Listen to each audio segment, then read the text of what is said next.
In the year 1970, California woke up slowly. The morning sun rose over the Pacific Ocean without drama. The waves came in and went out, doing exactly what they had done the day before and the day before that. Along the coast, seagulls stood still for long periods of time, occasionally moving only because they felt like it. Nothing important happened yet. California in 1970 was already very large, both in size and in population, but on this particular morning, it felt quiet.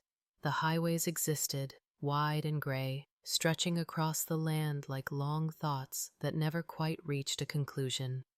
Cars moved along them at reasonable speeds. No one honked without reason. In Sacramento, government buildings stood firmly in place. They had been standing there for years and fully intended to keep standing there. Inside, clerks arrived at their desks, sat down, and began the routine tasks of paper handling. Papers were stamped, files were opened, files were closed again. The sound of typing echoed softly, not because anyone was excited, but because typing was required. The governor of California in 1970 had meetings. The meetings were scheduled in advance. People sat around tables and discussed budgets, infrastructure, and other matters that required patience. Coffee was poured. Some cups were refilled. No one made a speech that would later be remembered. Meanwhile, in Los Angeles, the city continued being large. Buildings stood next to other buildings. Streets were busy, but not interesting. Office workers walked into offices. They rode elevators that stopped at floors. The doors opened. The doors closed. The elevators moved again. The entertainment industry was present, but even it had its quiet moments. Studios existed behind gates. Inside, paperwork was being processed. Contracts were reviewed. Some people waited in waiting rooms, staring at walls that were painted neutral colors meant to offend no one. In residential neighborhoods, houses remained still.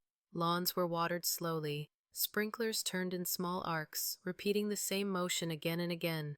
Someone adjusted a garden hose and then stood there for a while, watching water soak into the ground. California in 1970 was also thinking about change, but thinking quietly. Environmental concerns were becoming more common, though no one rushed. Conversations about air quality happened in calm voices. Reports were written. Charts were drawn.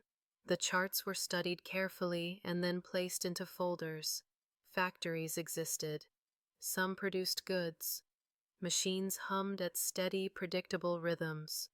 Workers arrived on time, performed tasks they understood well, and left at the end of their shifts. Lunch breaks were taken. Sandwiches were eaten without commentary. Up north, in San Francisco, fog moved in at its usual pace. It did not hurry. It covered streets and then uncovered them. Cable cars ran along their tracks, making sounds that tourists would later find charming, though on this day they were simply functional. Passengers sat quietly, holding poles, looking forward or slightly downward. Universities were open. Students attended classes. Professors lectured about history, economics, and science in measured tones. Notes were taken. Chalk was used. Chalk dust settled where chalk dust always settles. California's farms, in 1970, continued producing food. Fields stretched out under the sky. Workers moved slowly and steadily. Tractors passed from one end of a field to the other. The engine sounds blended into the background, neither loud nor soft enough to demand attention.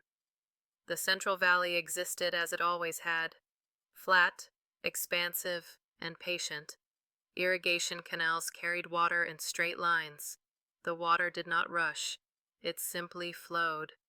Birds stood near the edges, waiting for reasons that made sense only to birds. At the state level, reports about population growth were being read. Numbers increased in neat columns. Analysts nodded. Projections were discussed. No one clapped. California's history before 1970 was sometimes dramatic, but this moment was not. This was a year of continuation. Roads were maintained, schools stayed open, electricity flowed into homes without ceremony, lights turned on when switches were flipped. In suburban areas, families sat down for dinner at reasonable hours. Television sets were turned on, programs played, commercials appeared. People watched them without strong feelings. Gas stations operated normally.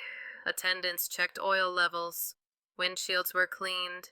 Receipts were handed over. Cars pulled away calmly. At the beaches, some people walked along the sand. Their footprints appeared and then disappeared as the tide came in. The ocean did not comment on this. As the day moved toward evening, California did not rush. Sunset arrived gradually. The sky changed colors in predictable ways. Streetlights turned on one by one. In offices, lights were switched off. Desks were left behind exactly as they were. Chairs were pushed in, though not always evenly. Night came to California in 1970 without incident. Houses remained standing. Roads remained where they were. The state prepared to do it all again the next day. Nothing remarkable happened, and that was the point. The next morning in California arrived in much the same way as the one before it. The sun rose without asking anyone's permission. The air was neither too cold nor too warm in most places, which meant people did not talk about the weather for very long. In office buildings across the state, fluorescent lights turned on with a soft hum. Desks waited patiently for people to return to them. Coffee machines were switched on. The coffee was made. It tasted like coffee usually did. In San Jose, which was still in the process of becoming something more important later, workers arrived at modest technology companies. The buildings were plain. The parking lots were functional. Inside, engineers and technicians worked on parts, circuits, and documents that would not become exciting until many years later. In 1970, they were simply doing their jobs. Clipboards were used often during this time. Someone wrote a note on a clipboard and then nodded to themselves. Another person checked the same note later and agreed that it looked correct. Highways continued to exist throughout the day. Route numbers remained unchanged.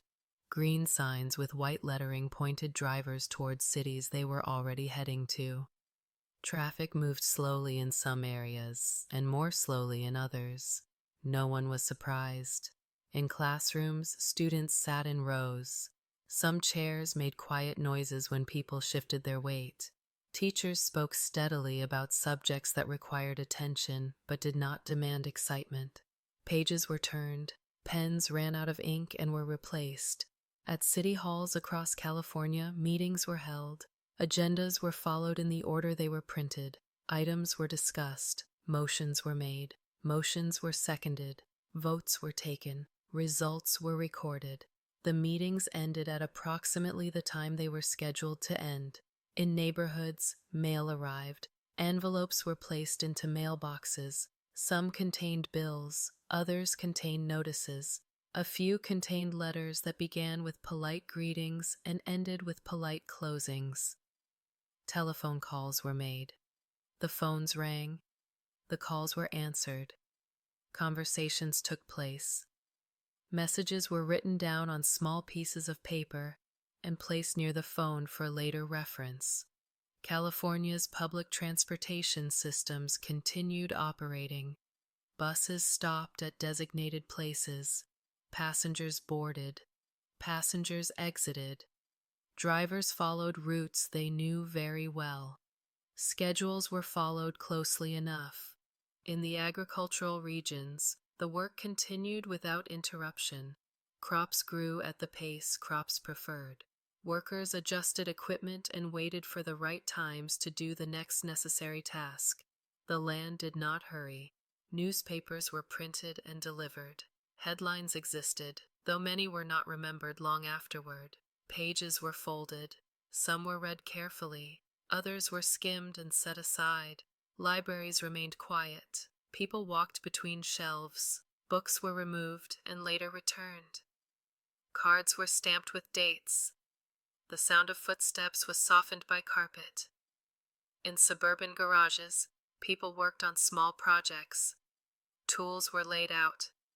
Measurements were taken twice. Adjustments were made once.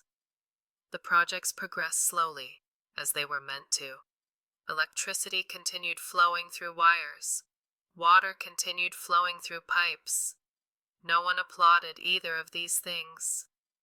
As afternoon arrived, shadows shifted slightly. People noticed this only when they happened to look outside. Most did not. In downtown areas, lunch hours came and went. Cafeterias served meals that were filling but not memorable. Trays were carried. Trays were returned. California's beaches remained open. The ocean behaved as expected. Lifeguards watched quietly. Nothing required urgent attention. In offices again, clocks were checked. Work was completed at an acceptable pace. Papers were stacked neatly or almost neatly. When evening came, radios played familiar music at low volume. People listened while doing other things. Some hummed along without realizing it. Dinner was prepared. Plates were used. Plates were washed. Kitchens returned to a state of readiness. Outside, streetlights activated. Cars parked along streets. Doors were locked. Curtains were drawn. The state of California settled into another uneventful night. The roads cooled. The buildings rested. The documents waited. History continued, not with excitement, but with consistency. And consistency in 1970 California was everything. By the time the third day arrived, California was very comfortable with itself. Nothing needed to be explained. The state simply continued. Morning routines repeated with impressive reliability. Alarm clocks rang. They were turned off. Some were ignored for a few extra minutes. Eventually, people stood up and began moving at a reasonable pace. In municipal buildings, the air felt still. Filing cabinets lined the walls, heavy and full. Drawers were opened carefully. Files were removed, examined, and returned to their proper locations. The drawers were closed with soft, controlled motions. Zoning laws existed and were followed. Maps were unrolled on long tables. Colored areas indicated residential, commercial, and industrial zones. The colors did not change. Officials pointed to sections of the map and spoke in calm, uninterrupted sentences. Permits were reviewed. Some were approved. Some required additional information. Letters were typed to explain this. The letters were polite and specific. They were mailed in standard envelopes. In county offices, clerks checked forms for completeness. Boxes were marked with check marks. Occasionally, a form was missing a signature. This caused a delay, but not a serious one. Across the state, construction sites moved slowly. Workers wore hard hats. Concrete was poured and left to dry. No one rushed the concrete. In Los Angeles, traffic followed familiar patterns. Morning congestion appeared where it was expected. It dissolved gradually. Drivers adjusted mirrors and waited. In quieter towns, main streets remained unchanged. Storefronts opened at the same times they always had. Signs were switched from closed to open. The signs were not decorative. Retail stores sold practical items. Customers browsed calmly. Purchases were made without debate. Receipts were placed into pockets and sometimes forgotten. At universities, administrative offices processed enrollment data. Numbers were tallied. Numbers were double-checked. Errors were corrected carefully. The corrections were small. California's environmental discussions continued. Reports were written about air, water, and land use. The language in these reports was measured and precise. No adjectives were wasted. In meeting rooms, chairs were arranged neatly. People sat down and reviewed documents. Pages were turned at different speeds. Someone cleared their throat, then continued reading silently. Time passed. In factories, machines maintained their rhythm. Workers understood the rhythm and worked alongside it. Shift changes occurred smoothly. Notes were left for the next shift. At ports along the coast, cargo was moved methodically, containers were stacked, inventories were updated, everything went where it was supposed to go. In residential areas, sidewalks were swept, trash cans were placed near curbs on the correct days, collection trucks arrived and departed without ceremony. Children returned from school and completed homework at kitchen tables. Pencils were sharpened, erasers were used, pages were turned in workbooks. Evening news programs aired. Anchors spoke calmly. Stories were delivered in an even tone. Weather forecasts predicted conditions that would not surprise anyone. As night arrived, office buildings went dark floor by floor. Cleaning staff worked quietly. Hallways smelled faintly of cleaning solution. In rural areas, darkness arrived earlier. Stars appeared where city lights were fewer. No one made announcements about this. Late-night radio played softly. Voices sounded distant and steady. Some listeners fell asleep without turning the radio off. The state of California, still in 1970, remained stable. It did not demand attention. It did not seek praise. It simply existed, one routine after another. Another day completed itself without being remembered. If you'd like, I can continue with